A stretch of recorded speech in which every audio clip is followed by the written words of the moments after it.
Society is the collective avoidance of violence. That is what society comes down to. It's a fear construct that people agree with in order to have things working for them. People don't want to encounter obstacles. They don't want to encounter violence. They don't want to encounter frustration. Why? Because they depend upon the cooperation of others for their daily needs to eat, to drink, to have clothes, to have human interaction. So people collectively they avoid discomfort. That's what society is. However, society goes far further than this. Society, when you look at it, it's a pact. It's like when you join a cult. When you join a cult, you agree that it's the identity that the cult gives to you, that that's the identity you will carry. You agree with the terms and conditions of that identity, and you vow to forsake who you were before. You are only addressed by this new persona. And to join the cult, you go through the initiation rituals, which are often traumatic, but it's this traumatic tie that binds you to the group. And as a compensation, you now have parties and sexual benefits, all that keep the group together. And together you're now a family. You have this intimacy. And everyone now is invested and attached. They're bonded to this intimacy, so now they operate as a whole. And it works. Cults work. Cults work to relieve a community from violence. There are youth out there that used to be often in trouble with the law, breaking in, violence, drug dealing, all of that. They join some cults and they behave. Why? Because their emotional needs to be acknowledged is met. Because that is what often leads to violence. It's the leaking out of emotional pain when someone's emotional needs are not met. I'm not justifying crime, I'm just revealing what's the root of crime incidents. Because I mentioned before in videos I made a while ago that most crime are rituals. So I'm not talking about the rituals that are being performed that we call crime. I'm talking about the incidents, like a stabbing in a club or people hanging on the streets often. It's that resistance that they have is a cry for help because they want to be acknowledged. Every human being has this need to be acknowledged, alright? And cults provide this. What if I told you that society itself is a cult?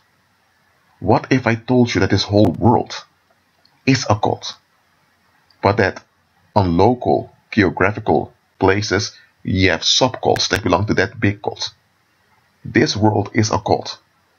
And you have local cultures, so-called civilizations, that are subcults of this big cult. Because the whole world is surrounded by sun worshippers, as it is obvious through their symbolism. And these sun worshippers you see everywhere, in all societies.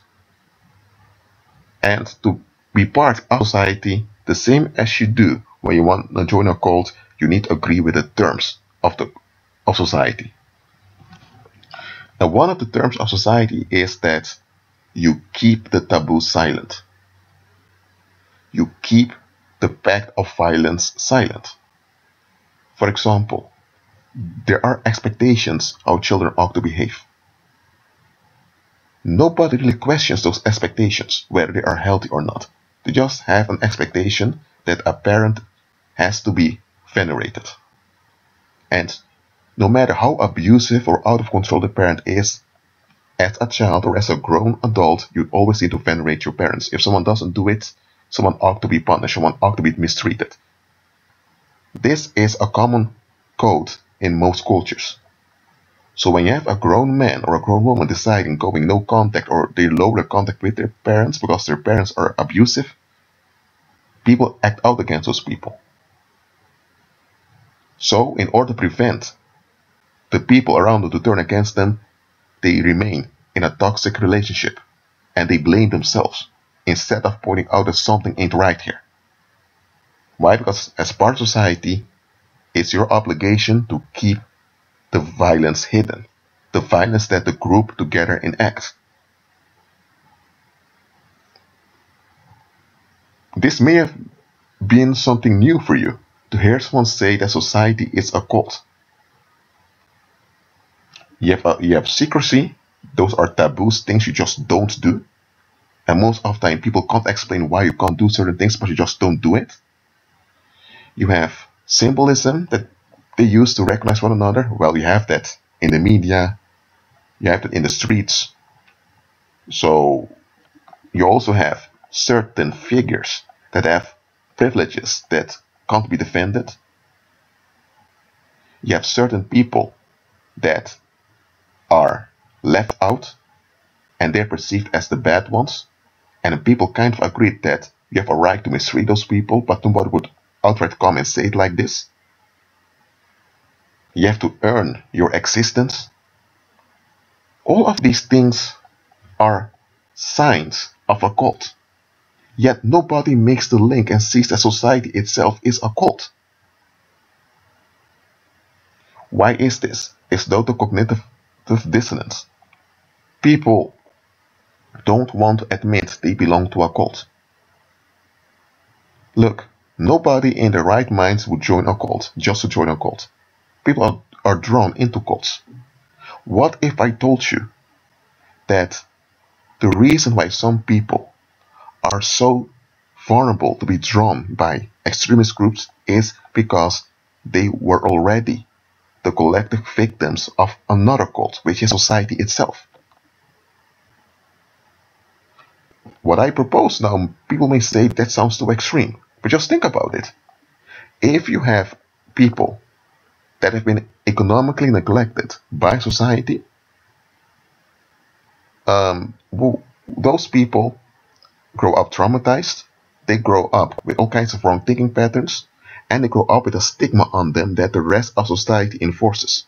So they've already been crushed by a cult called society.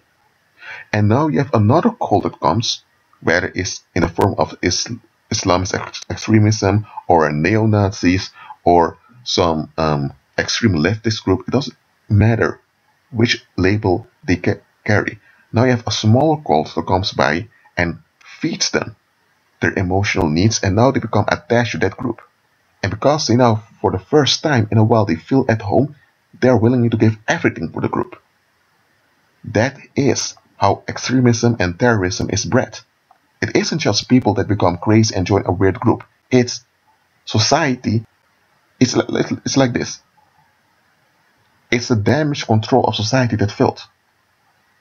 For example, if you have someone that became addicted to drugs or to alcohol, society has, well, they have bars and clubs, and they have all kinds of small groups that they can join. So the damage is not revealed. The failure of the community is not revealed. But those small groups cannot capture all the people that have suffered at the hands of society. Some of them are taken over by extremist ideas. So terrorism itself is a side effect of what we call society. This collective avoidance of violence is a form of repression, and this repression only relieves the people that enact the violence from that violence, but the violence will re-emerge later in a horrible way. And that horrible way is in the form of crime and in the form of terrorism. That's why scripture may explain that we ought not to be conformed to the pattern of this world. Well, if someone tells you society is a cult, probably you would tell them, if you're a so-called normal individual, come on now, society isn't a cult, man. And then the individual asks you, okay, but what is society then? Why is that so many people just conform to society? What is society? Where can I find society? Where can I speak to Mr. Society? Why do people just give in to it? You can't explain it. And why can't you explain it? Because you never looked any further, because you were relieved. And because you were relieved, you thought things were working out for you. And a lot of people, when this happens, they shut down. They don't want to look any further. They want to be left alone in their relief. Because they don't want to see further than their relief, than their comfort zone.